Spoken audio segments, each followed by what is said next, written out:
Hello, fellow Crusaders, and welcome to our latest episode of the Decades of Horror. My name's Sean Waskrug. With me, as always, is Brian Michaels. And if you guys have been following us over the last 3 weeks, we have done the 80s, the 90s. Now it's time for the 2000s. I would say for me personally, much like we've talked about so far, the 80s didn't really start watching the 80s until the 90s because I was, starting to finally pay attention to the, like Blockbuster and Hollywood Video and stuff like that. 90s, obviously, I grew into. The 2000s for me is really when horror not necessarily opened up because that was when I was younger, but it was more when I really started to focus on quality over quantity because I started to work at the movie theater in the 2000s and I could actually start seeing shit and I was around other movie people and I started to pay attention to movies a lot more. So for me, 2000s, especially with horror, is a lot more focal point for me than it was the previous 2 years. Well, how's the 2000s horrors for you, Brian? The 2000s, I mean, it's a kind of a big time for horror because there's a lot of like old trends ending and new trends starting like that. I do think there was maybe even more quantity than there had ever been before. Because I mean, as you get into 2000s and, like I said, video stores are very huge and, people are renting a lot more stuff and you get in the 90s, then especially into 2000s with DVD and things like that. And then eventually, I mean, it's getting into streaming, things like that. But I think as far as the quantity, there was so much more horror out there. But the problem is there was a lot of good, but there was a lot of bad as well. So like you said, you did have to become more discerning about, the quality of it. But you and me are stupid. We'll watch anything. So we definitely watched our share of trash. For the most part, but yes. But I would say, like, I agree with that sense too, because like with the 80s, it was very much the franchise slashers. With 90s, it was pretty much that. And then they got tired and then they went to found footage and meta. I feel like the 2000s, the bigger studios were like, hey, horror can actually make a lot of money. And yes, they still kept doing the meta and they still kept doing the found footage, but I felt like they were very much more adventurous with their choices in horror. We started to pay attention to, hey, these Japanese horror films overseas are doing great. Let's make an American adaptation. Hey, you know what hasn't been done in a long time? Fucking zombies. Let's bring that shit back. Hey, let's try to do this and this. Like the creativity I felt was that's actually what I think. It's kind of a weird dichotomy because it's like it's creativity, but at the same point, it's like just kind of redoing stuff at the same time. Because once you hit the 2000s, kind of the 90s wave that had started with Scream kind of ended pretty early. I mean, you had the only one Scream came out in the 2000s. That was in 2000, I think it was Scream 3. You had like Jason X. You had those weaker Halloween entries like Resurrection, H2O, things like that. And so like that kind of wave was dying off. So, but horror was definitely, seen as the studios as a moneymaker. So they wanted to make more. So what did they do? Like you said, they started going to foreign stuff like, The Ring and The Grudge and Host and Pulse and all those kind of remakes they did. And then they even started looking back at just remakes of old horror movies. Because the 2000s was like the prime time for remakes. There was, Friday the 13th, the Texas Chainsaw Massacre, Dawn of the Dead, Amityville, The Fog, My Bloody Valentine, Last House is Left. And it goes on and on and on and on. So it's like they did tons of remakes. Because as soon as one or two of them makes money, of course, Hollywood says, oh, this is the trend, and they jump on it. But like you said, at the same time, though, they do start experimenting more because then you have like the found footage kind of hits thing, which of course started with Blair Witch, but then, now you get the Paranormal Activities, you get the Cloverfields and Quarantines, things like that, which it's almost... They finally figured it out. Well, the problem is they figured it out, but it also became like the crutch of horror from here on out because everybody who wants to make one with a low budget, they go, well, we'll just make it found footage. And while there are some good ones, they've made plenty of shitty ones. But the 2000s did seem to me kind of like a very experimental decade because they're like, we got to try some old stuff, we'll try some new stuff, and we'll see what sticks. Yeah, and much like with 80s, it was the franchise slasher. 90s, it was meta found footage. 2000s, in terms of the new, I would say the newest thing that they came up with or became super popular was torture porn, which is with your Saws, your Hostels. There's some others, but those are the main two franchises. Human Centipede. Yeah, Human Centipede as well. And that was just basically like, look, we can make some extremely almost snuff film kind of gore. And oh wow, people actually like this shit. And we can also do these for the super cheap. Case in point, let's look at Terrifier currently going on right now. That is making hand over fist with very, very little budget. But that at least is kind of mixing kind of the genres of the last few decades together in kind of a perfect little blend. But in 2000s with Saw and then Hostel, like literally, I think we're in the same year. They're within a year of each other. I know that much. I think so. Hostel was 2005. I think Saw was it 7? No, 6. I think 2006 was. Yeah. So I mean, they started to see like, oh, people actually are pretty sick, and we are getting a little bit better with the gore that makes it look more realistic and more brutal. And people are a little more open to that kind of stuff, and that's where the torture porn franchises really started to take hold. Me and you are both not the big torture porn fans, basically because we, much like in the 90s or late 90s, we prefer a good story with it as well, and not just meaningless kills just for the sake of meaningless tortured kills. Like I said on I think it was last episode, like Saw, I was more interested in the story of Jonathan Crane, Jigsaw, than I was the torture scenes. Like I always said I would watch the hell out of if they would, some like fan would edit all, I don't know if all 10 need to be done, but like I remember I said it's like when I think the first 7 of them came out, is someone did a fan edit and they actually put the story of Jonathan Crane in chronological order. John Kramer, by the way. John Kramer, thank you. I knew it didn't sound right. That's Scarecrow. But I was like, if they would have just done the full on story of him, I would have watched the hell out of that, because his story just intrigued the hell out of me. It wasn't necessarily the best acted, but it was something I was actually interested in. And then you could, sprinkle the torture scenes throughout. But when you made the movie all about the torture scenes and the story was like this much, I don't care about this much. Sometimes you're in a mood to just watch some creative kills. And Saw gives you that. But the problem is you have to have the tone right, because what the Saw movies do is they try to give you this cool, creative kills, but they try and dress it up as this deeper thing, with these themes, and it's like just stop, just show your cool kills like a slasher movie, and don't try to pretend you're some elevated horror or something like that. The other problem with it too is lack of characters. The only character you could relate to was Kramer. There was no final girl, there was no hero of the story. It was just, here's the 3 to 5 fodder that's going to die. We'll follow maybe one a little more than the other, and he'll be the main character. But you're not necessarily rooting for him. You're not necessarily. Well, half the time it's like, do they want me to root for John Kramer? I'm not sure what the exactly. That was the whole confusion. It's like, you want me to root for the bad guy because he got fucked over so bad? Then okay, but then the torture scenes just feel like nothing.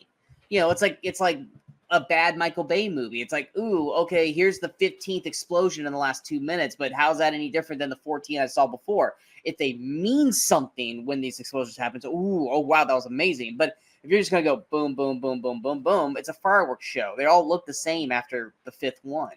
Make it matter. Make it make sense. A lot of films in the 2000s were capable and able to do that. And I when we go to our lists, this was the hardest one for me. I got quite a few blanking on the word, honorable mentions for all 3 categories. And in 2010s is even worse for me. It was like a Sophie's choice going through the 2000s, 2010s. Whereas like in the 80s and 90s, it was like, yeah, this is a clear cut top 5, maybe 1 or 2 sprinkled in, but like I had like almost like a top 10 in all 3 categories. But yeah, 2000s was definitely the most experimental. And like I said, for me, I was working at the movie theater at the time, so I got to see everything that went through, the good and the fucking awful. I'm not going to talk about it at length, but still, probably hands down the worst theatrical film I've ever seen. And no, I did not get the room at my theater, so I can't count the room. House of the Dead. That's got to be the biggest piece of shit horror film I have ever seen. And I worked at the movie theater during that, and I watched that I think on a Tuesday, because we got like the early access to watch it.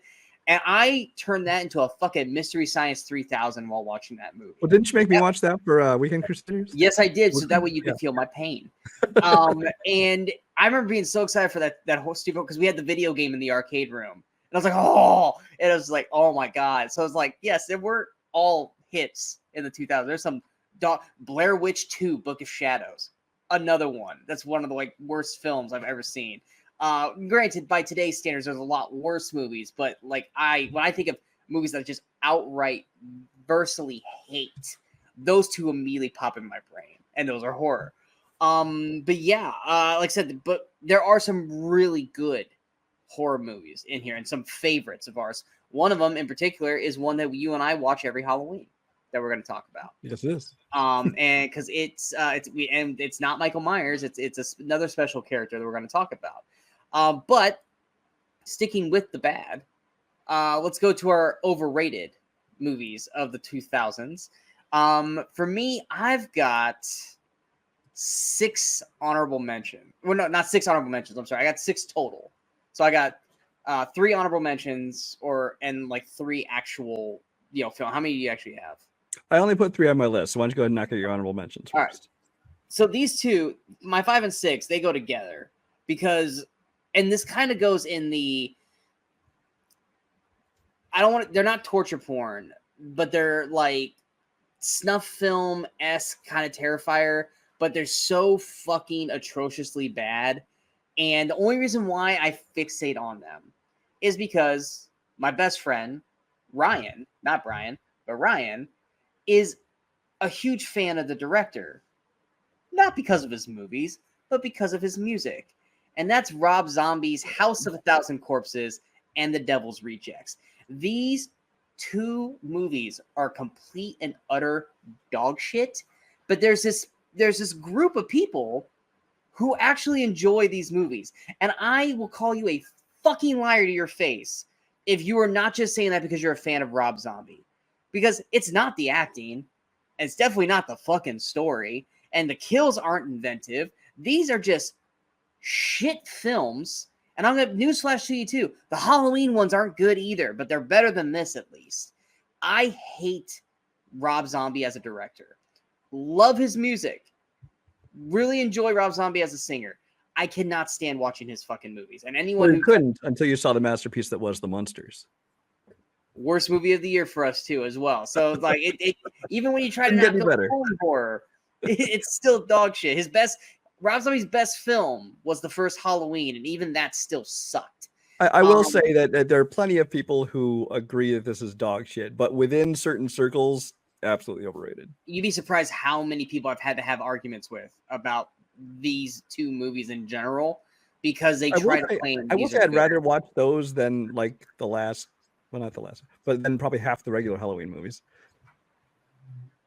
I think most of the Halloween movies are dog shit. Honestly, I do too. 2018 Halloween is about the only one I like. Honestly, and even that one we might be talking about in this particular category in the 2010s. My only other honorable mention is a franchise that Brian knows I fucking despise as well. In fact, it was the latest one was in my worst of earlier this year in the half-year review, and that's The Strangers. This is a movie. This is the best one. This is the best one. I don't actively dislike this movie. I think it's fine for what it is. But people think that this movie is like so good. And it's got a decent concept. It's got a solid final girl, which I don't even think you want to even call her a final girl in this, and Liv Tyler. But it goes so well until like the final like 15 minutes, and then it completely goes cliche horror. Not to mention that the ending and the beginning do not link together correctly, and it seems like I'm the only person that actually pays attention to that shit. That the beginning and the end do not match, and that shit infuriates the hell out of me with how that movie goes. But yeah, Strangers. The first one I was like, it was decent, and then Pray at Night was like one of the worst films of the year, and Chapter 1 is fucking atrocious. I hope to God they don't drop Chapter 2 and 3 because they're not going to make it any better. But yeah, those are my honorable mentions for overrated. Do you have anything to say about Strangers? No, I mean, I actually liked the first one. I didn't love it. I mean the original one, not the first of these new ones. I think I gave it 3.5 stars, so I didn't hate it. I enjoyed the movie. The problem is that it created a great like tension and creepiness for the first like half of the movie, but then it very quickly just became jump scare the movie. It was just jump scare, the whole thing, and I'm just like, okay. And Liv Tyler tripping over air in her backyard that she should fucking know it's her fucking backyard for her to get captured. So AKA the typical make the woman final lead stupid and trip over nothing so she can get caught. And that shit irritates the fuck out of me. Let's go to your number 3 overrated. My number 3 overrated. Well, I might have I'm gonna call this one an honorable mention because some people consider it horror, some people don't, and that's American Psycho. He's a killer, so it's kind of horror, but it's more of a crime film. So I'm not going to spend much time on this, except to say that I didn't love it at the time. Then I heard everybody raving about this movie. I'm like, you know what? I'll give it a second chance. Rewatched it, still didn't get it. Then Christian Bale's playing kind of a caricature, so it's kind of hard to get too involved in the movie. And honestly, I just didn't think it was that good. But like I said, that's not really horror, so it's kind of honorable mention. I enjoy it. I don't love it, but I was introduced to this really late. I was introduced to this I think when after Reign of Fire and when he announced he was going to be Batman, everyone was like, the guy from American Psycho. I'm like, what the hell's American Psycho? And I was like, oh, and it's got some great scenes.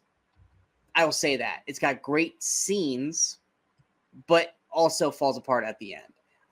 But I enjoy it for what it is, which I consider an indie thriller, crime thriller, like you said. I don't consider it really much of a horror either. But then again, one of my favorites on here, some people call it sci-fi and not horror, but it is what it is. I mean, I put Silence of the Lambs up here during the 90s, calling it overrated because I didn't consider it a horror; it was a thriller. So, case in point. But yeah, what's your number 3? Yeah, so my number 3 overrated is a movie that I don't hate, but I don't see why people love it so much. And I think you have it rated kind of highly, so you might disagree with this. That's The Descent. It's a movie that was super average for me. It was I watched it, I didn't regret it, but it was completely forgettable. I didn't think it was particularly scary, anything like that. And then you hear people talking about, oh, it was so scary. It's one of the scariest movies I've ever seen. And, everybody loves this movie. And again, this is another one that a couple of years later went back and maybe I wasn't in the right mood when I watched this movie, and I watched it again and I still don't get it, because the first half of the movie is essentially just kind of these women on an adventure, which fine, you get to see relationships between the girls and that. And then it turns into this thing with the creatures in the caves, but I just didn't think it was done in a way that made me all that, excited. I have not seen this since the first time I saw it. I've had no interest in seeing it since the first time I saw it. I think, like I said, when we first talked about horror in the 80s episode, if it sets out to do what it does and it does it effectively, it gets a high score for me.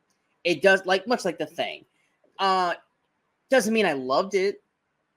It just means, hey, it was good. It set out to do this. It exceeded its expectations of what it set out to do. Doesn't mean I was blown away by it, but I'm still going to give it a solid score because it did what it set out to do, which was a solid situation. I've never thought about that situation, so it was unique in what it was trying to do. The cast was effective. The creatures were effective, and it kind of had a unique kind of ending to it. So for me, it was a solid score, but I honestly don't consider this overrated just because I don't hear about it enough. I guess that's what I do a lot, honestly. Yeah, so this is not overrated for me. I guess if I was looking at it now, this probably should have been on my list. But I definitely don't dislike The Descent. I mean, you got a 4-star rating on it right now. So. Like I said, 4-star rating's solid. I think, like I said, for what it did, it exceeded.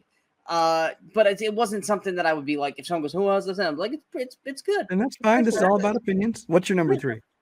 Mine is one that I personally didn't think it was anything crazy or big, but now they've done 4 or 5 of these now, and people talk about how much they love the creature in this, and I'm just like, I'm sorry, I never made it past the first one because I thought it was fucking stupid, and that's Jeepers Creepers.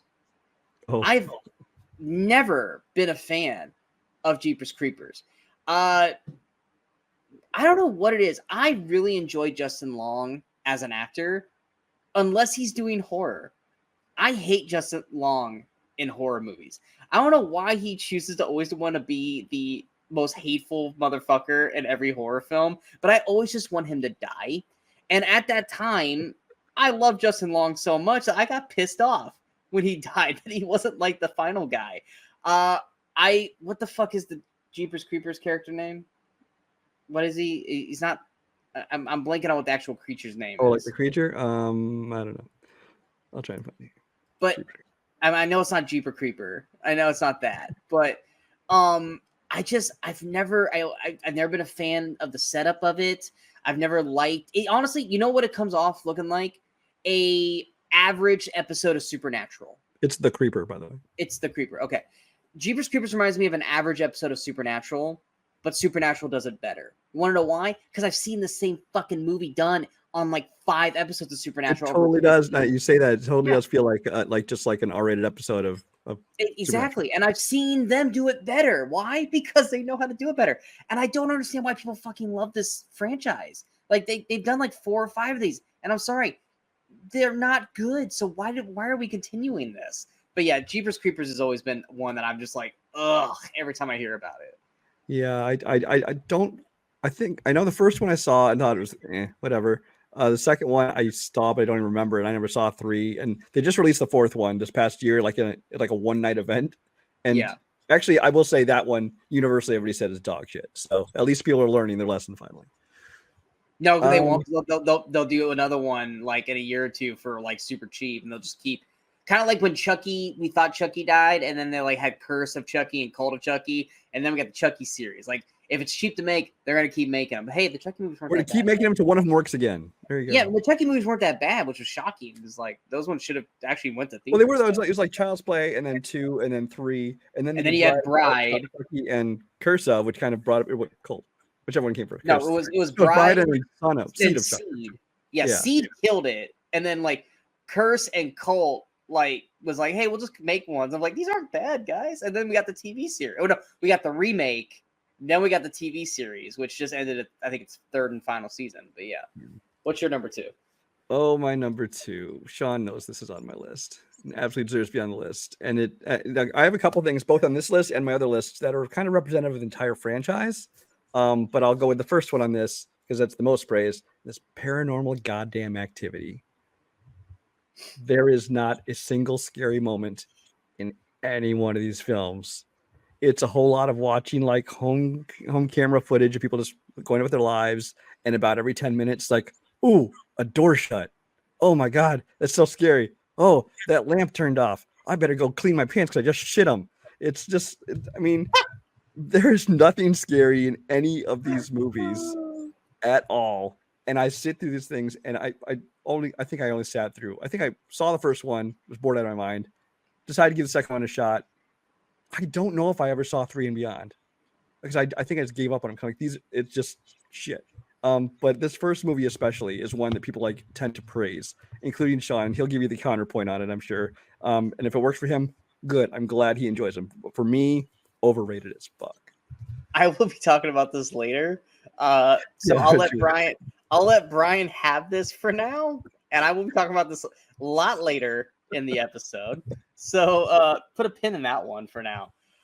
My number 2, we were just talking about with the history of the 2000s, and it spawned a franchise. But a lot of people, I'm sorry, this movie is not good, and that's Saw. My number 1. That's your number 1. Okay. My number 1's probably gonna pick my number 1 is gonna be how people felt when you put The Thing on overrated. My number 1 is going to do that to some people. But yes, so Saw. Guys, there's a reason why Lee Wan-el, who's a great director, is not an actor, because he's not good. And we all love, Carl Elways, but this is not beneath him, but he's not given a good performance in this either. I think it was more because it was doing something new and unique. It had that twist at the end. It was very gritty. You also had, isn't Danny Glover's in this one, right? Or is it the second one? No, he's in this one. Donnie Wahlberg's in the second one. Yeah. You had Donald Glover, which everyone, not Donald Glover, Danny Glover. Danny Glover, which everyone loves Danny Glover. Who doesn't? I don't think a single person hates Danny Glover. But this isn't good. It's not. And there's plot holes like a mother in this, but it was made for super cheap, made a buttload, and now we have Saw fucking 11 coming out next year or some shit. We thought it died and then it came fucking back. Yeah, this is your number one, so continue on. It's my number one because this is overrated as hell. This is a movie that even when it first came out and I went and saw it, it's one of those things that's like, I think people liked it because was the torture porn. It was kind of, like creative kills and like the way people are now going to see the Terrifier movies. Like, oh, I heard it's gory, although they go way farther, obviously, than the Saw movies. But at the time, people are like, oh, torture porn, this is something new. And I think that appealed to people. That wasn't even a phrase yet at this time. It wasn't yet. It was this, and Hostel created that phrase, essentially. Yeah. But the problem is this movie, like I said, it tried to pretend it was more. It tried to be pretentious, like have this, it tried to give him these motives that were, I'm teaching people a lesson about to live their lives. It's like, no, you aren't fucking 7. Okay. You don't even, you're nowhere near the kind of villain who can do that kind of thing and you can get away with it. Cause yours is just like a schlocky horror movie. And yes, the cast about people like, Cary Elwes, who, he was kind of past his prime in acting. And I mean, he's still acts now and he's kind of had a resurgence actually lately, but this is the kind of time where him being in it, it didn't feel beneath him. It felt like, oh, here's the next actor that's going down to schlocky movies because he's not starring in things anymore. Because Saw for the most part, if the popularity hadn't catched on, this was a straight to DVD kind of film. It feels like one of those that you see Nick Cage and Bruce Willis make 18 of a year for a cheap buck, and this was just like, oh yeah, Carl Elwes is doing that now. Okay. Yeah, but I was really going to write it off as just a movie that wasn't for me. Again, this isn't even a movie I hated. It was just like one that's hugely overrated. But then they came out with one, I think, essentially every year for like the next 7 years. Pretty much. And then they took a small break and they started releasing a couple more. But it's just like, oh, come on, people, can we just stop? Stop. I mean, and that's just the whole thing too. I think for the most part, what grasped people's attention was the Jigsaw doll, which has zero effect through any of the fucking films. It's just there to just be kind of like a... And if I'm one of those people, I just rip the head off of that thing and... The thing doesn't even attack you. It's just there. It doesn't do anything. If he can't talk to you and give you your rules, then, he can't stop you. So. And then, of course, the voice with the tagline, want to play a game? Like, that's the only hook. That's the only hooks that hook people in. But yeah, Saw is not a good movie, guys. It's not. It just isn't. The second one's better than the first one. That's just because it's like a house of horror, and it, and I think it took the third one. It ties back into the first. I don't know. I barely remember these stupid movies. Eventually, I'll be like, I should do a rewatch. I'm like, why would I do that to myself? And then that's just it. Is like some franchises know it's just like move on to copy paste or whatever you're doing. But this one tried to create this mythology where it go back on itself and have these backstories and it's like just stop trying to pretend you're more than you are. Just don't. My number one. I'm curious what this is. I don't know. I will say this. I loved it when it came out. I did. Oh, maybe I do know. But I rewatched it. It was like last year, or it might have been 2 years ago, and I was like, "This is not that good anymore."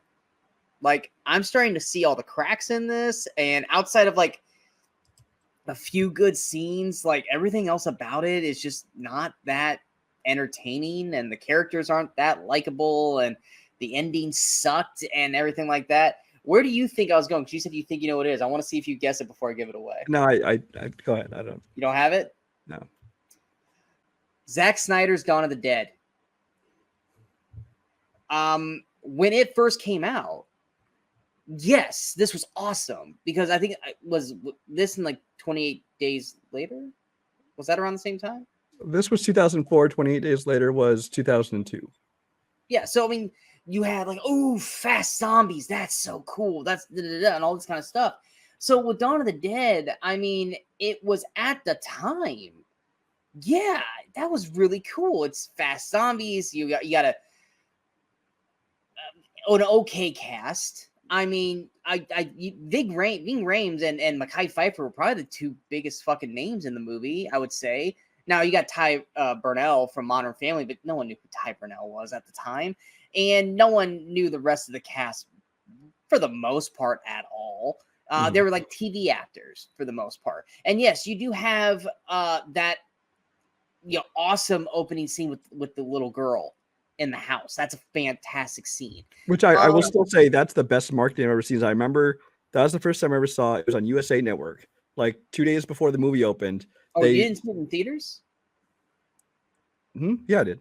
Oh, well, you said USA Network. So I was like, oh, you watched this on No, USA Network did the thing like 2 days before the movie opened, where they played the entire first like 10-minute scene or 20-minute scene or whatever. Okay. Of the whole thing where you know how she just wakes up and it's like middle of the apocalypse and all that shit.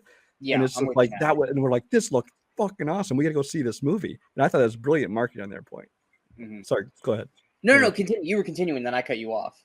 Oh no, I was talking about the marketing of that scene. I thought, and because you mentioned that opening, and it really did kind of blow me away and got me really interested in it. That whole opening scene when she wakes up and then her husband gets killed and then she's driving and you have all the shit happening around.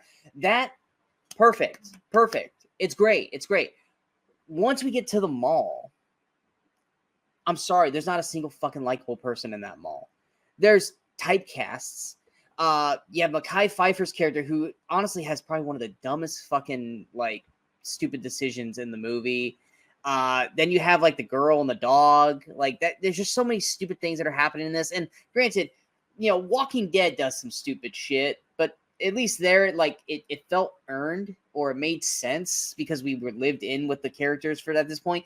This just felt like, let's have them do stupid shit because they're safe now, and we need to add someone has to fuck up so that way the zombies can happen kind of deal. Not to mention like the ending and then like the horrible like credits. Like, let's play death metal with like quick shots. Like just the editing choices that Zack Snyder does in this movie. But there's no really a character really to root for in this. Like, I didn't feel like there's no characters really likable except for Ving Rhames, but you're not liking him because of the character. You like him because it's Ving. Everyone likes Ving. There's no reason to hate Ving. And Mekhi Phifer was doing ER at the time, so you want to like Mekhi Phifer. He was a douche in the movie as well. But yeah, it's just like outside of like the opening of this film, like once they hit the mall, man, like I feel like the movie just kind of takes a header. Like there's cool ideas, there's cool thoughts, but with the lack of just characters that you could root for or like, you're just kind of watching it just to watch it. And like watching it now compared to back then, which if we're judging it for back then no, it does not deserve to be number one overrated. But watching it now after the fact, it just is not as good as it used to be. It really isn't. It's a very flawed movie. I think I feel the same as you, although maybe not to the same extent, because I did the same thing. I just rewatched it recently. And I used to consider this like one of my favorite horror movies. And and I rewatched it for the first time in a long time, like, yeah, this isn't that good. And it like does have a good opening, and it's got some other fun scenes, like when they're picking people off with the sniper from the roof, and they're doing like the celebrity thing, take out celebrity thing. Yeah. And there's some fun scenes in there, and it's got some good. There's some good, and I loved seeing the fast zombies. I love fast zombies. I think slow zombies are boring and stupid as shit. But I think at the time, especially because I can't think of a zombie movie before this that I liked. Honestly, I can you think? I don't know. The original Night of the Living Dead is iconic for what it is, but it's not something that I'm gonna put on because it's so fucking good. If you're a horror fan, I can't think of a single zombie movie I enjoyed, and this one came out. I'm like, oh, this is fun. It's good. It's got some scary parts. It's got some fun parts. It's got some action parts, and then we really enjoyed it. And I think, like you, though, I look at it, now when we've had so many zombie movies since then, and some have been crap, but a lot have been good, and you had entire series like Walking Dead, things like that. That you really look at it now, you're like, it was a big leap forward at the time, but I don't love it anymore. And I will say, though, I will still take this one any day over the original Dawn of the Dead. Oh, absolutely. Nothing against... And that will lose us more viewers. I don't give a shit. No, nothing against Romero. It's just he was really... For what he did, Dawn of the Dead is strong. It is. For that stuff back then. But... by today's standards, yeah, it's kind of you know, and Dawn of the Dead with Zack Snyder. Granted, he had three. What was this before three? This was before 300, right? By 2 This years. was 2004, yeah, and 300 was 2006. So I mean, Zack Snyder was relatively unknown. So like, this was his introduction, and people were like, "Hey, this guy's going somewhere." And then he had 300, and then after that, everything kind of wham. But yeah, like guys, if you guys hold a torch to this, watch it now and tell me it don't feel the same way as it did back in 2004, because it just doesn't. It doesn't. Going to our underrated now. I've got 5 total. How many do you actually have? I have 5 as well. Okay, so we'll do 2 honorables and then we'll do our 3. Why don't you go ahead first now, since I just did Dawn of the Dead? What's your honorable mention? Honorable mention number 1, which most of you probably haven't even heard of, is a movie called Murder Party. This is one of the first movie directed by Jeremy Saulnier, who's the guy who ended up doing like Green Room, Blue Room. He just did Rebel Ridge recently. That's his. It's a horror comedy. It's hard to describe. This guy ends up going to this Halloween party. It turns out to be this party where they're actually killing people. Wackiness ensues. I won't try to describe much. It's just an honorable mention. But it's like on all the free services, free on Vudu, free on Tubi, all those places. I think it's worth giving a watch, especially if you like this director. It doesn't have any real names in it, but this is just a lot of fun to me. My other honorable mention, I will say, is Pandorum, which is a sci-fi horror movie starring like Dennis Quaid, Ben Foster is in it. I still have never seen this. And this is one that kind of has the same kind of vibe as like an Event Horizon, although I think it's better done than it. And it's the kind of thing that like I went into thinking it was just a sci-fi movie, and it turns out to be basically a horror movie, just happens to take place in this sci-fi world. And I just thought it was really well done. I mean, the story is fine, but it's just that they created such a great creepy atmosphere to it. And I think just the tone of it kind of just kept me entranced the whole time. And really, well, Ben Foster, you know, we love him in almost anything he does. Yeah, absolutely. Dennis Quaid, you know, he kind of doesn't, you know, star in much stuff, you know, anymore, at least at this time. But I thought he did a great job. Yeah, but this has was it Tony Jaa? There's one of those Asian stars was in it. I can't remember if it is him. Sorry, let me look this up real quick. While you're doing that, how I remember Pandora most is this was like during my like super LimeWire days, where I was like burning like hundreds and hundreds and hundreds of movies and putting them on like discs. And Pandora was one of them. Like it'd be like, oh, I'm bored at night. Let's go through the discs and see what I can find. I'd always see Pandora, and I'd be like, let's see what else I got. And then if I can't find anything else, I'll pick that. And then I always would just either not pick anything, or I would find something else, and it just always just like collected dust. And for anyone who says they didn't have a LimeWire phase, that was our age. You're fucking lying. And everyone had at least like 50 to 100 burned movies on a disc. So don't lie. But did you find out who it was? Yeah, it was actually Kung Lee, who was a mixed martial arts star who actually started doing some acting too. But he was in it. Norman Reedus was in it in a small part. This is just a movie, though, I think that not a lot of people have seen. The ones that have, I think the reviews tend to lean positive, but it's still kind of, you know, like the average is like 3 stars on Letterboxd. But it's just, I think it's a better movie than people give it credit for. If for nothing else, just for a nice, perfect, creepy atmosphere. My 2 honorable mentions. The first one, I don't know if it definitely didn't come out around the same time, because Blair Witch was 99 or 98. But this one, I always hold them like hand in hand with each other, because it's like, oh, Blair Witch, you know, yeah, it creeped me out the first time I watched it because it was at 2 a.m. and my backyard was very woodsy, so it kind of creeped me out. This one I watched at 2 a.m. and it like legitimately like made me feel somewhat terrifying, and that's the Mothman Prophecies. It was just, I don't know why it did, but for some reason, even by today's standards, I'm still wondering, like, why this movie hit me the way it did. Like, I still, to this day, don't know why. But I always remember that the Mothman Prophecies kind of scared me. And I don't get scared. But for some reason, it hit all the right notes that one particular night that I watched it. I don't even really remember much about it, other than, you know, Richard Gere, his wife dies in, like, a car accident, and there's apparently this, like, Mothman character or creature, and he's trying to like get down to the bottom of it. So I mean, it's got horror aesthetics to it, but it's probably more of a thriller than it is an actual horror. Did you ever watch Mothman Prophecies? I don't think I did. Okay, like I said, I don't know why, but I had to put it on here because it's one thing that always stuck in my brain. But it's decent. It's decent. It's not great. Honestly, what I would actually like to put on here, because I took it off my list, I think, for Mothman Prophecies, is What Lies Beneath. With Harrison Ford and Michelle Pfeiffer. That was a movie that I was just like, oh, two top tier actors, and it's like a haunted house. Like, okay, not something that I expect them to be in. Now, if you saw the twist coming, good for fucking you. But at my age, when I saw this, I did not see the twist coming. I think it's really well acted. I think it's really effective in what it does. And I think for, Harrison Ford, who doesn't really like to give a shit performances anymore, I think Harrison Ford and Michelle Pfeiffer were great in this film. And it's one that a lot of people don't remember.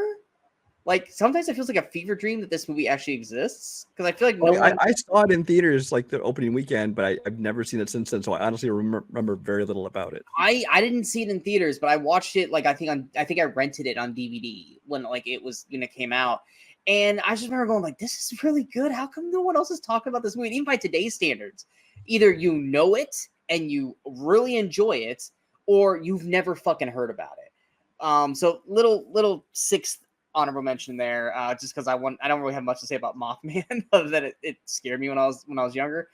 This one I know is going to get an acknowledgement from someone over here in the corner, who's working and studying. My fourth honorable mention is 13 Ghosts. This movie is not as good as it used to be. It's really poorly acted, but I like the cast. You got Tony Shalhoub, you got Shannon Elizabeth, you got Matthew Lillard. This movie lives and dies off the uniqueness of the 13 Ghosts in this movie. I know there's been talks that they're going to do a TV series for this. I don't know if that's still a thing or not.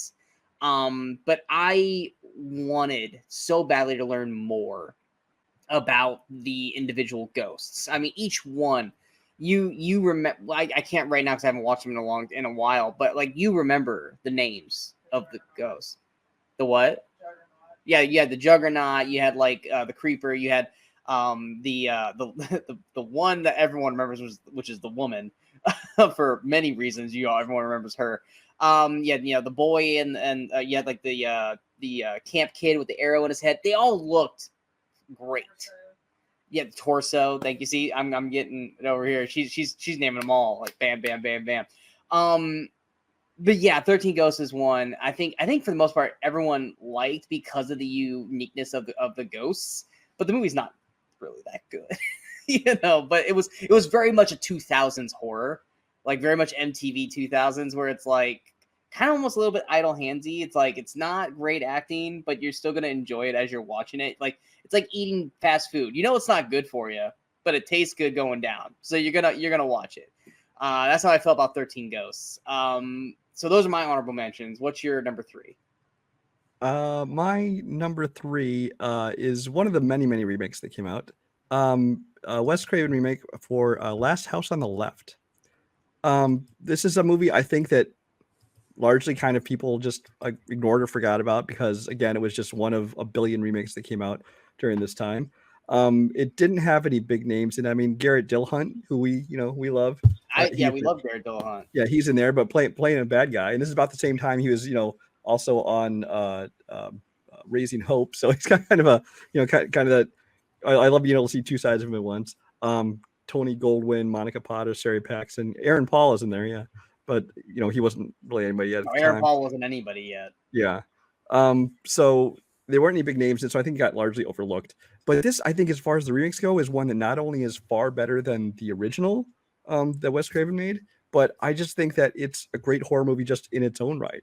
Because it's not supernatural. It's not a slasher flick necessarily. It's kind of like The Strangers. It's almost a crime horror flick where it's just like these people that have assaulted these girls in the woods, and then if you haven't seen it, they basically assault this girl once. They go to this house, where they're going to rob this house too. Meanwhile, the girl who they thought was dead crawls her way back, and it turns out it's her house, so she shows up there, and they realize that she's alive, and then the parents know what they did, and it becomes a fight for survival. But I thought it was very well done. I thought it was very well cast, and it's one of those that I think just was better than I expected it to be, because I expect it to be just another throwaway horror film with a bunch of no name or mid-level actors.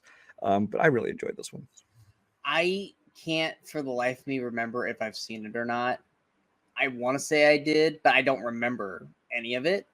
I think I might remember a death, but once again, it also could be like 4 other movies that are a lot like The Last House on the We're Left. a lot around the same time, I will say. Yeah, so I can't remember. I can't confidently say that I actually saw this one, so I can't really add anything to it. My third underrated.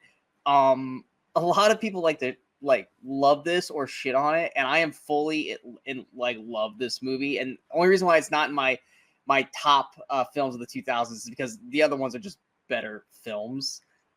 Freddy versus Jason. I fucking love Freddy vs. Jason. This has got a special place in my heart.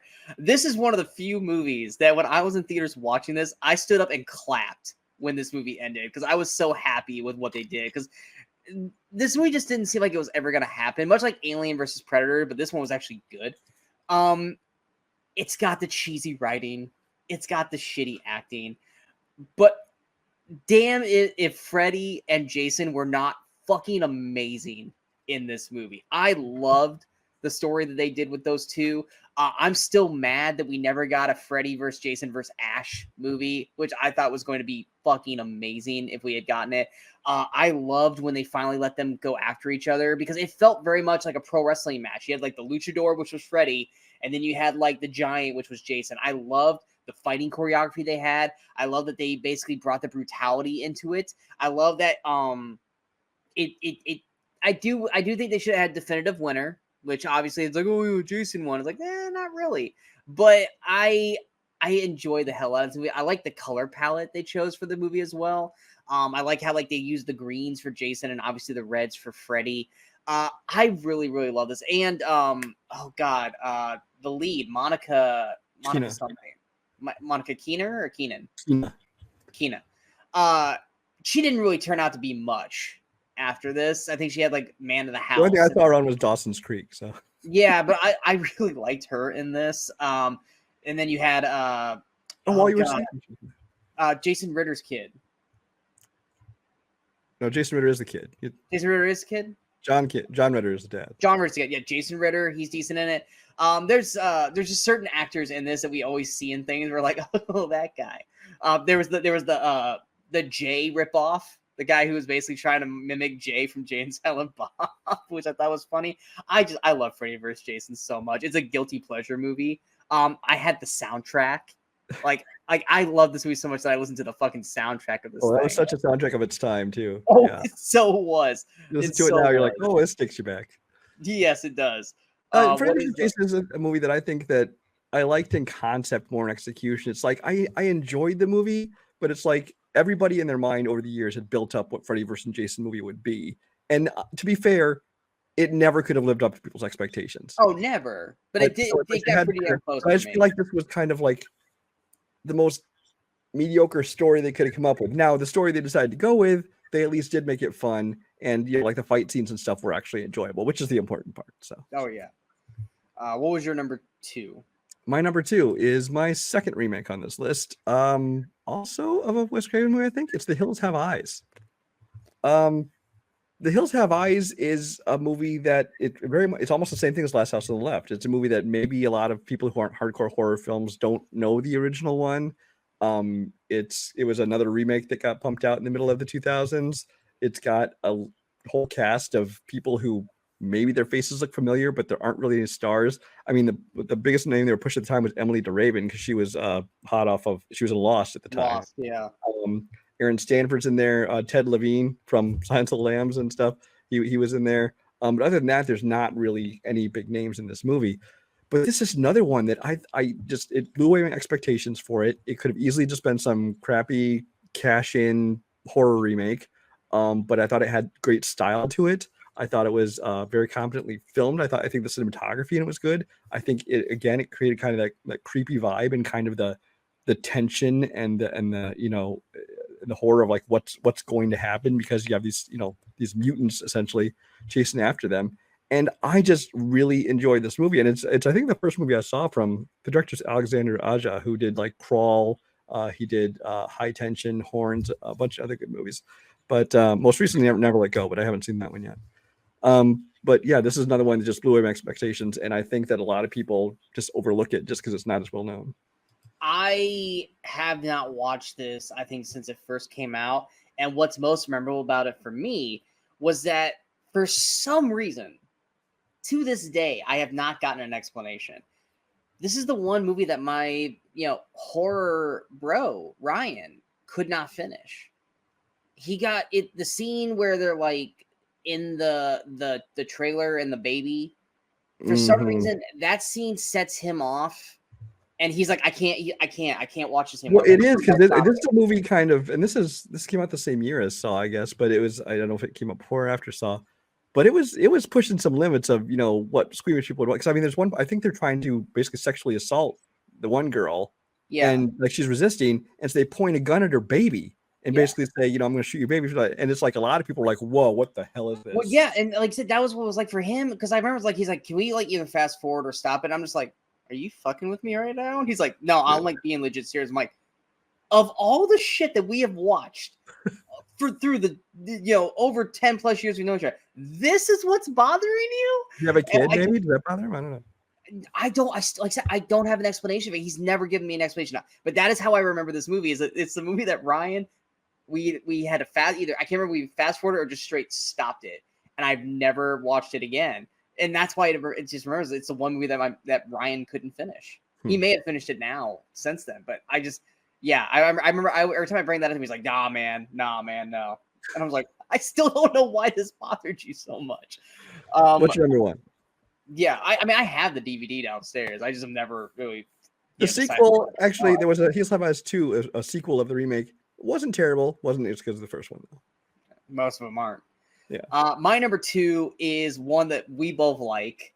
We both talked about it on, I want to say it was Weekend Crusaders. It's a comedy, but it's got some great funny elements. It is wrongly talked shit about as one of the worst films from this group, but we both enjoy the hell out of it, and that's Club Dread. Club Dread is probably my second favorite Broken Lizard movie, behind obviously Super Troopers. I love this cast so fucking much.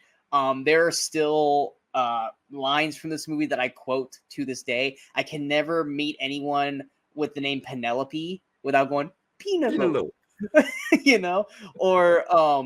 Or even the line of I was like, oh, I went to jail because I fucked a goat. Okay, I was lonely. It's just so great deliveries throughout this movie. Bill Paxton is just having so much fun with this. The whole cast is having fun with this. Also, Human Pac-Man. I want to play that so badly. Right. That looks like the most fun ever. I would love it without the killing. I would love to go there and like hang out. Bill Paxton basically playing a knockoff of Jimmy Buffett, and when the girl keeps trying to make him play Margarita, I love Bill Paxton so much in this movie. I don't understand why people hate this film so much, because it's right up Broken Lizard's like lane. I think it's just like they all expected Super Troopers, and it's like, this isn't what that is, guys. But Brian and I both really enjoy this film, and it needs to be acknowledged on here. So Club Dread was my number two. Agreed. My number one is a movie, again, most people haven't heard of. It's a movie called The Loved Ones from 2009. Basically, the log line here is, when Brent turns down his classmate Lola's invitation to the prom, she concocts a wildly violent plan for revenge. Basically, this guy turns down this girl to go to the prom.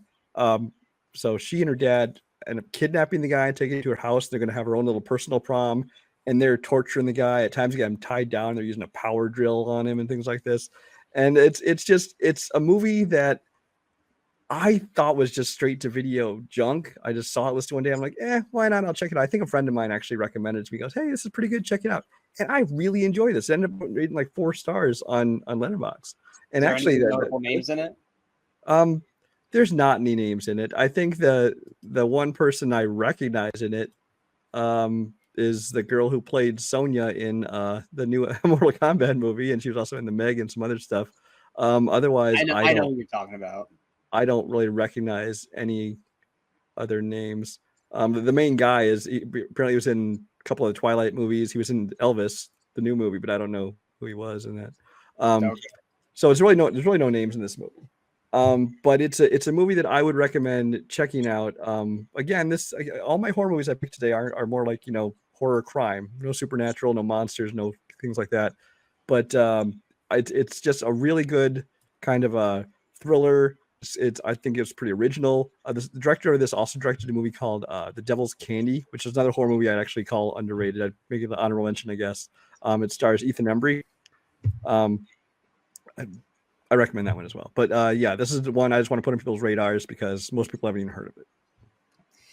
My number one is one, once again, I think we talked about. It was either on Weekly or Weekend Crusaders. This is another one that is so unfairly bashed for some reason. I think it's the best of the series, and I will argue this. I will die on this hill.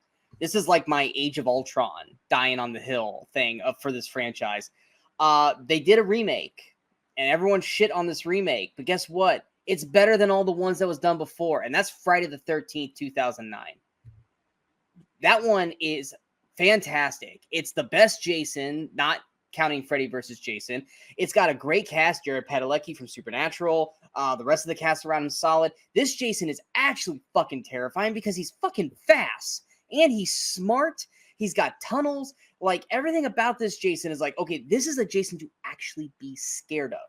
The other one is just this lumbering, monstrosity that just shows up, which is just get in a fucking car and drive away. That Jason will never catch you. This Jason's gonna find a way to fuck you up. I love the cast. I love the brutality of this film. I wish we would have gotten more from this movie because it ends in a kind of a open-ended, not necessarily a cliffhanger. Yeah, they make the best Friday the 13th movie yet, and then we've now gone 15 years without one. And everyone shitted on it. And I was like, did you guys not watch the same movie? Because this one is the best Friday the 13th film. I don't by a mile.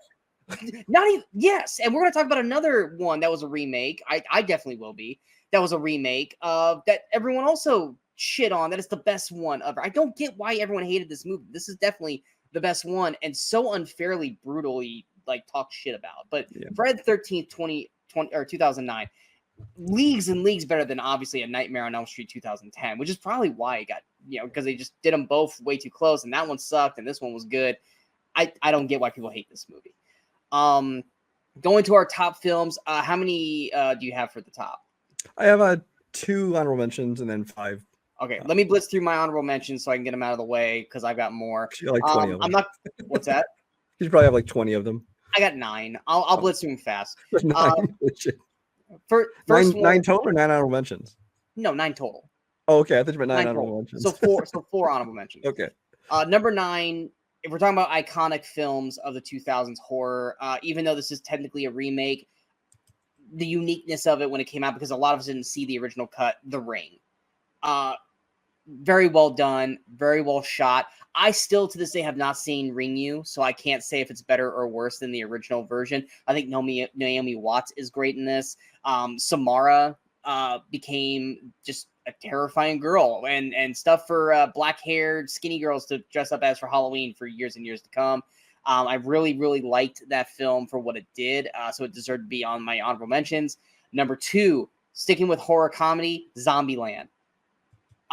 This is the second best zombie film to come out in the 2000s. I'll be talking about the other one a little bit later. Great cast: Woody Harrelson, Emma Stone, Jesse Eisenberg, and Abigail Breslin. They're all great together. They have a great chemistry. The zombie kills are funny. The zombie rules are funny. I hate clowns with a fiery passion, but that zombie clown in the final scene is terrifyingly amazing. The sequel, not as strong, but Zombieland and the Bill Murray cameo, chef's kiss. I fucking love Zombieland so much. Number 7, probably my favorite musical of all time, Sweeney Todd and the Demon Barber of Fleet Street. Yes, it is a horror film, so I'm going to count it on the list. Tim Burton, hit and miss, fucking knocked this one out of the park. Johnny Depp's fantastic in it. Alan Rickman, fantastic. Helen Bonham Carter, fantastic. Love the music. I performed it in college, and I was Sweeney Todd, and I knocked it out of the fucking park. and I fucking love this movie. So that's there. My I number need to see that 6. video. What's that? I need to see a video of that. There isn't any, sadly.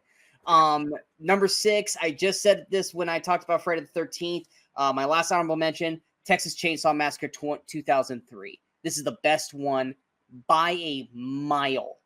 Jessica Biel, Jonathan Tucker, the rest of the cast around them, solid. Actually, a terrifying Leatherface. I love that they tried to make it actually feel like it was like not necessarily lost footage, but like real, like based on true events, and he's still, you know, at large to this day, kind of thing. Everything about the setup of this film, the look, the cast around it. Isn't Arlie Emery in this one? In which one? In Texas Chainsaw? Yeah. Yeah. Yeah. Yeah. Fucking great. Leatherface looked great in this. I think this is easily hands down the best Texas Chainsaw Massacre film out there, and I am not a fan of the other ones. Even the horribly Renee Zellweger, Matthew McConaughey one, and I like them as actors, and they are atrocious in that one. But yeah, those were my quick honorable mentions. Like I said, I was going to blitz through them real fast. Go ahead with your 2. Did I mention any of yours? You mentioned some of mine and some of my tops as well. So my Okay. 2 honorable mentions. One was Sweeney Todd, which you already talked about. Wow, I did not think you were going to put that on the list. So no, I consider not putting it on. I almost put Club Dread in this spot, but I decided to put Sweeney Todd in this spot. So consider Club Dread another runner-up for me, I guess. But Sweeney Todd, it's got great horror vibes to it. I love the music to it. I think everybody does a great job. Helena Bonham Carter, even Alan Rickman gets some singing in there. And Johnny Depp, which some people criticize, he doesn't have like a professional voice. He's not supposed to in this character. It doesn't need to be. And plus, the dude is in a band, so he can sing. Yeah. But I loved that one as well. And my other honorable mention is a foreign film. This is called Thirst. This is a vampire film from Park Chan-wook, the director of Old Boy. Worth checking out, especially if you like Park Chan-wook's other stuff. Go ahead with your number 5, since I just blitzed through 4 films. My number 5, representative of a whole franchise, I will say, but I'm going to go with the first one, and that's Final Destination. I love Final Destination, and I can never watch one of them. I always just marathon them, usually around Halloween. The problem with marathoning them, when you watch 5 Final Destination movies in a row and then go out in the world and are very paranoid of everything around you, it kind of messes up your life for a few days, because you're looking at every car, everything that's up on a shelf, every knife that's sitting around. Final Destination 2 fucked up a whole generation. And to this day, motherfuckers, if you drive behind a log truck, you have the biggest balls, or you've never seen Final Destination 2. And yeah. But it's everything about those movies, whether it be, tanning beds or the dentist chair or a roller coaster or anything. Like, all these movies just make me paranoid of everything in the world. And I think the first one, which is the one I put on my list, but really it's for the whole series. Because even the last 2, which, they weren't as good story-wise, the first couple, but they also put those in 3D, which was awesome, because 3D is a total gimmick. But movies that use it for the gimmick that it is I love when they do that. I think they're making another one, actually. What's that? I think they're making a new one's coming out. Final Destination Bloodlines coming out next year, and even putting it on IMAX for that matter. So that'll be fun. You're going to be their night one. Oh, we'll talk about that, and I'm most anticipated at the end of the year. Yes. But this is the first one that kind of set up the franchise and just kind of the whole concept of it. And I just thought it was super well done, and it was super original, and it kind of had that Scream kind of the young pretty cast, and the posters were all done the same way and everything. But it was really well done. Your second Devon Sawa horror film, buddy. He might be your secret horror guy right there. Is your Devon Sawa? I don't think he's got many more to choose from after those 2, but I know he's on the Chucky series, but I never watched it, so I don't know. Yeah. Didn't he die every season or something? I think so. I think so. My number 5 is on his most overrated, and that's Paranormal Activity. I love the first 2. Let's say that. 3, 4, 5. I don't think anyone watched 6 because I was like a Paramount Plus. Like, it's only, and then no one watched that one. I love this franchise for what it does, which is sell scares for $13,000, because that's how much the first film was made. I will say I love this film for what it does, which is help me fall asleep at night. So. This film, the best way I can describe this for the people, and why you probably don't like as much as other people do, this is that movie that works well for the people who watch like the Ghost Adventures, Ghost Hunters and shit, where we are used to watching shit in night vision and like trying to find every little thing that moves, and when it does, you're like, oh, Yeah, I love this film. I love it when he goes to the night because you know something's gonna happen. Yes, it might be just a little fucking door or the sheets will go. But the thing is that it's effective. It might not be effective for Brian, but it is effective in what it does. When they utilize the scares in this film, they are utilized very, very well. And even so in the second film, when they actually they go off of just a camera and they go basically with security cameras. And then the third one, they go with VHS tapes. And the fourth one, they're using like the fucking Xbox Kinect, which doesn't work well at all. But the first one, which one did Christopher Landon direct? Shoo. I think it might have been the fifth one. Was it the marked ones or something like that?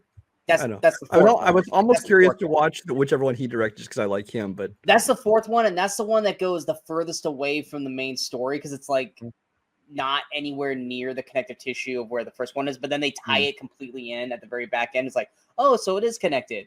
Very loosely it's connected, but it's connected. But the very, very first one, a movie randomly connected, like Cloverfield, 10 Cloverfield Lane. Yeah. It basically does that. This one, like I said, it's basically all on like I think a 3-person cast because you got obviously the 2 leads and then you got like a friend that's there at the same time. A lot of people like to knock the acting in that, but much like Blair Witch, they're supposed to act real. They're not supposed to act like actors. So yes, Micah is supposed to be this dude bro douchebag who wants to challenge the demon because his woman is in danger and he wants to say, fuck off, demon, I'll fight you. Yeah, it's not good acting, but guess what? It's found footage and it's supposed to be real, not like fucking Scorsese here, guys. That's the whole fucking point of a found footage. I love this movie. I love the original ending, not the Spielberg attached ending that they decided to do to make it a franchise. I fucking hate that half-second footage to end the first movie that leads it into sequels. The original ending is beautiful, and it tightly ended it. It was a one-movie thing, and that was it, and it was incredibly well done. I fucking love Paranormal Activity so much. I know Brian hates it, and I've made him watch it at least a couple times, and he gets mad at me every time I do. But you know what? Motherfucker made me watch Ravenous and The Vanishing and Under the Rainbow and all these other dumbass great movies. No, fuck no, they're not. No, I'm sorry. I gotta pull the Rockadoodle card on you for that one. One movie to year 5. And Paranormal. That's at least 2. No, shut up. Go to your number 4. My number 4 is a movie you probably have much higher, but really my top 5 aren't even really ranked. But I'm just gonna put it here for now, just because not all the segments work as well for me, and that's Trick or Treat. It's the horror movie we watch every Halloween because it's the perfect Halloween movie. It takes place on Halloween. It's got kind of a group of stories. And like I said, not all the stories are as strong as each other. There are some that are definitely better than others. But it really is the perfect Halloween night movie to watch. You get a couple scary stories. You got a great cast of people who, again, are not all A-list stars, but there's tons of recognizable faces in it. And I think it's got a perfect balance of kind of comedy with horror. Definitely got the creepy vibe, and it's like I said, it's just something you got to watch every single year. It's also my number 4 for the same reasons, for almost verbatim the same reasons you said. It's a fantastic anthology horror film for Halloween. It's a must watch for every Halloween season. Sam is a great iconic character. Now we've been dying for a sequel forever. Will we ever get one? Who knows?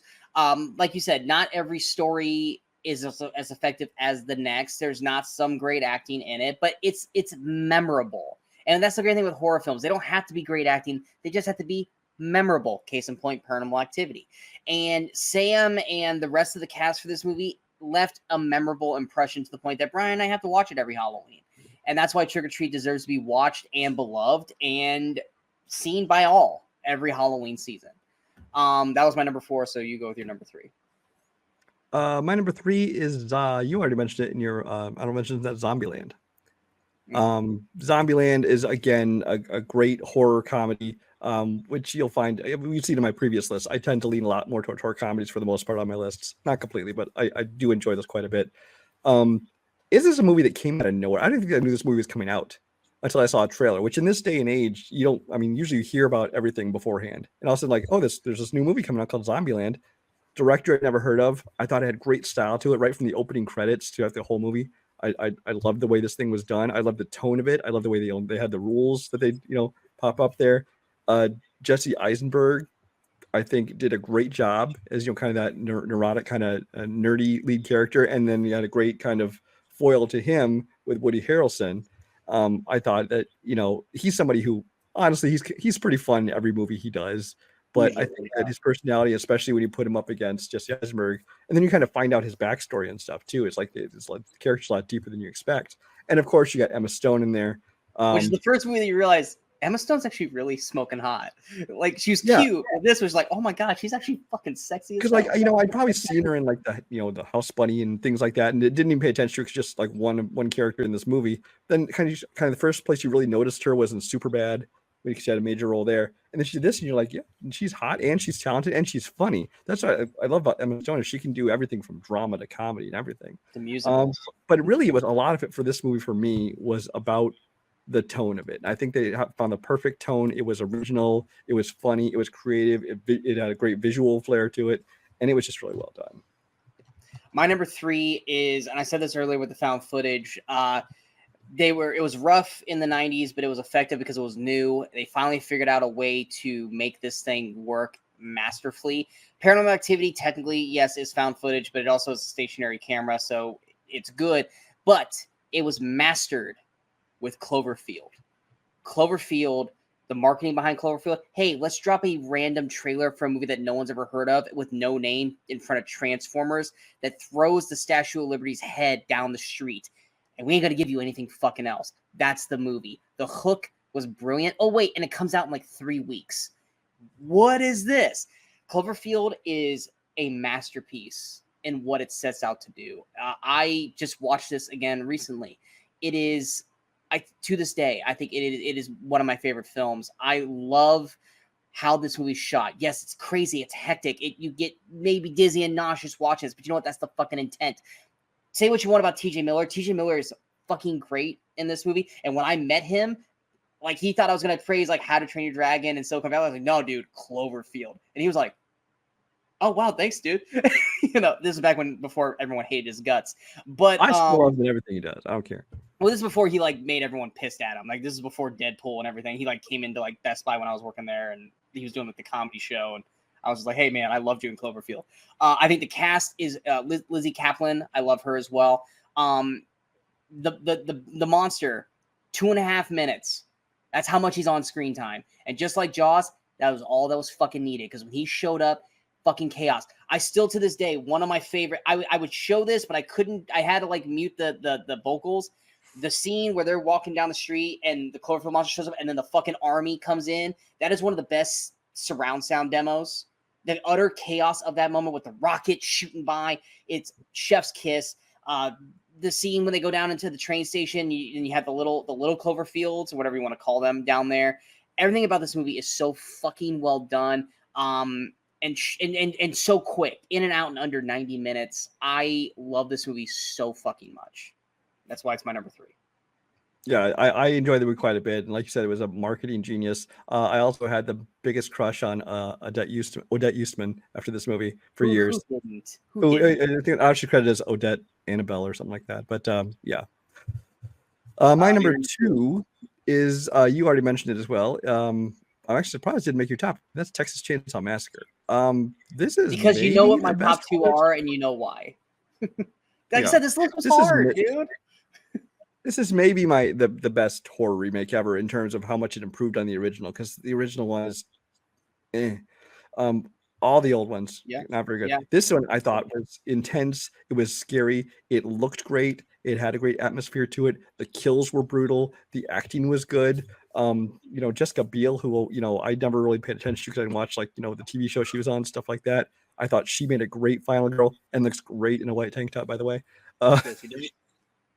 But, you know, this is just a movie that kind of made me interested in a franchise that I never had any interest in, because every time I watched one of them, I was not impressed by them. But I think this one just improved on it 1,000%. And great. Basically, a lot of it had to do with like the look of it, the way it was filmed, even the music to it, the score. It was so well done. This movie had me hooked from the moment that the girl shot herself in and the camera went through the hole, and it was like, oh damn, like okay, I'm in this. My number one, Jonathan Tucker in it. So there you go. Yeah, and it had Jonathan Tucker in it. My number 2 is another movie I forced Brian to watch, I think, during Weekly Crusaders. He didn't love it nearly as much as me, but this is hands down my favorite exorcism movie, hands down, and that's The Exorcism of Emily Rose. I love this movie with every fiber of my being. Same thing with Cloverfield. This is like Sophie's Choice, trying to get this top 5 figured out. Jennifer Carpenter, she deserved awards for the performance that she pulled off in this film as Emily Rose.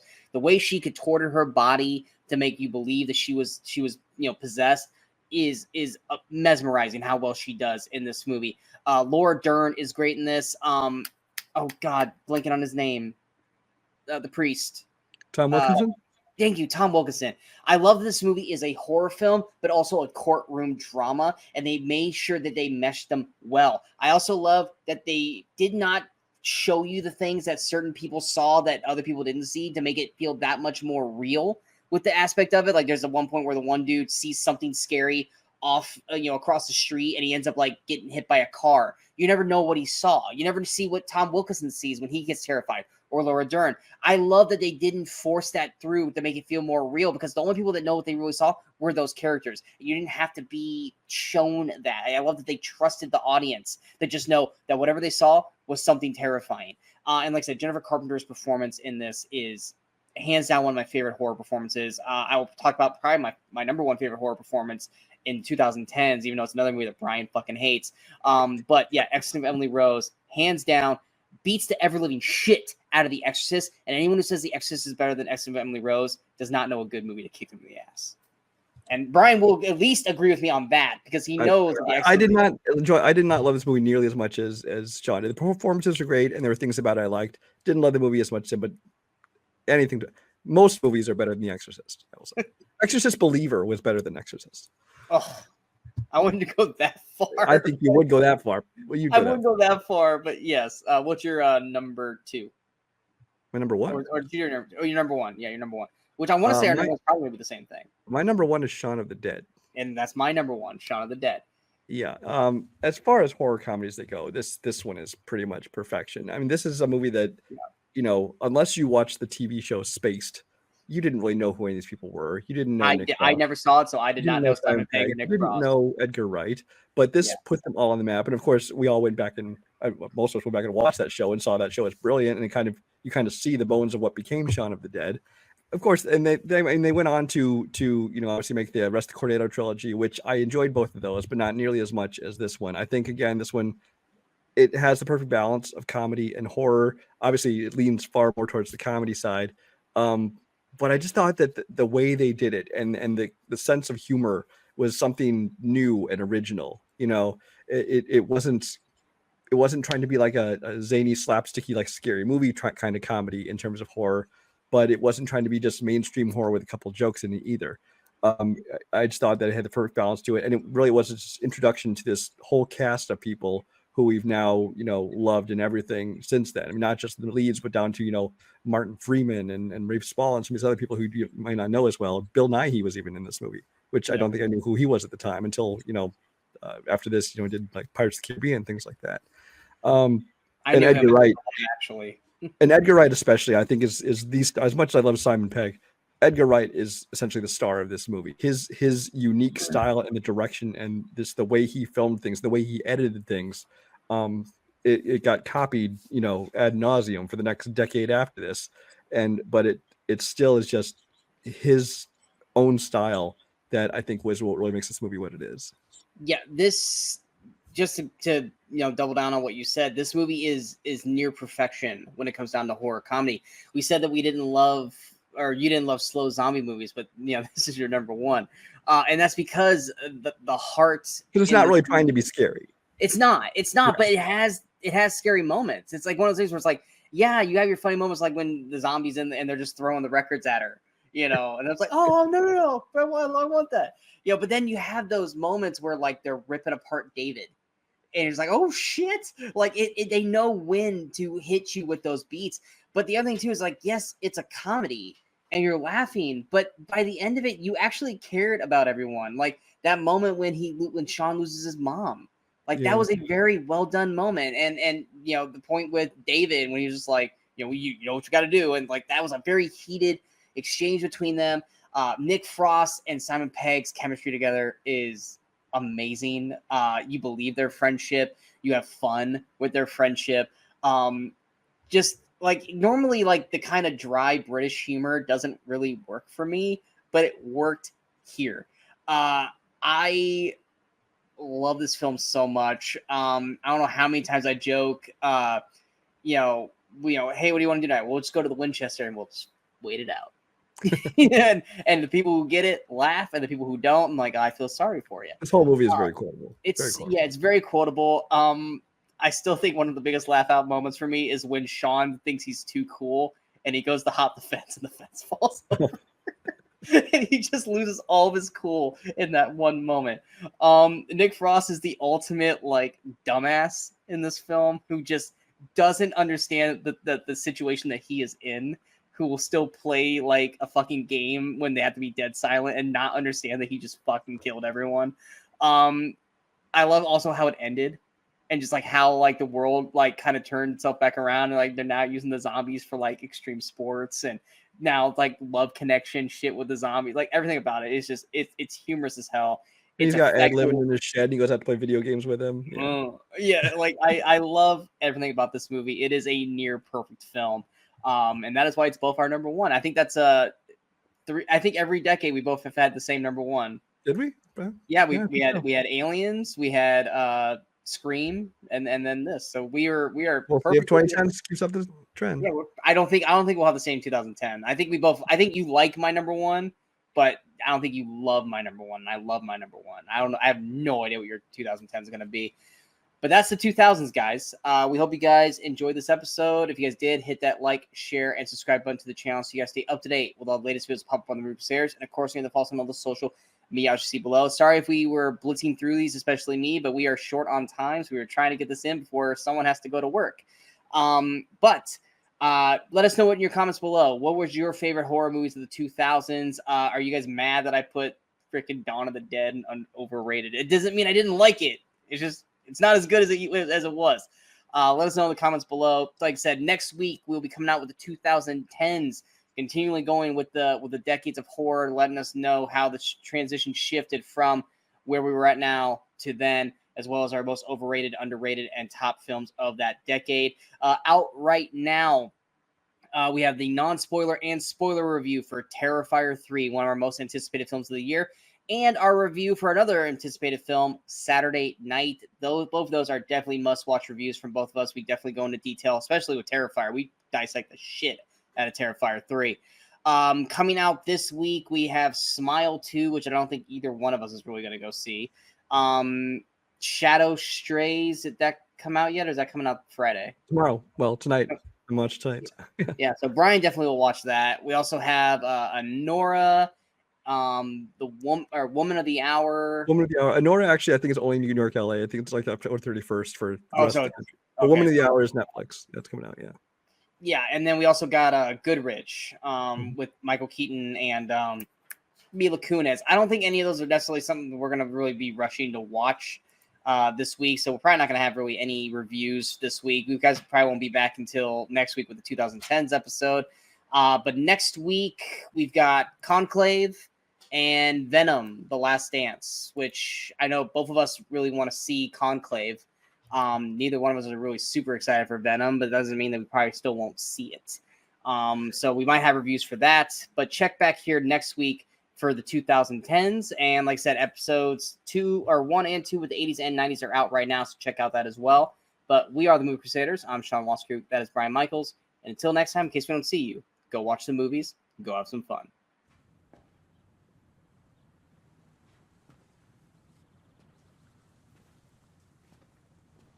You're still here. It's over. Go home.